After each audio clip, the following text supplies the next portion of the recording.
ابراہیم نے اپنے بیٹے اسحاق کے دودھ چھڑانے کی خوشی میں ایک عظیم دعوت کی۔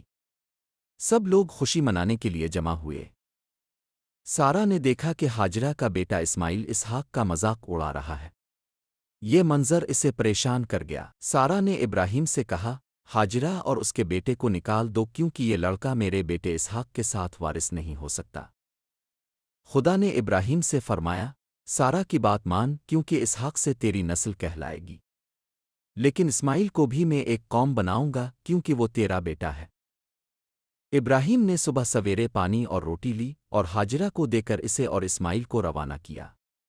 وہ بیابان میں بھٹکنے لگے۔ جب پانی ختم ہو گیا تو ہاجرہ نے اسماعیل کو ایک جھاڑی کے نیچے لٹا دیا اور خود دور جا کر رونے لگی۔ جب پانی ختم ہو گیا تو ہاجرہ نے اسماعیل کو ایک جھاڑی کے نیچے لٹا دیا اور خود دور جا کر رونے لگی۔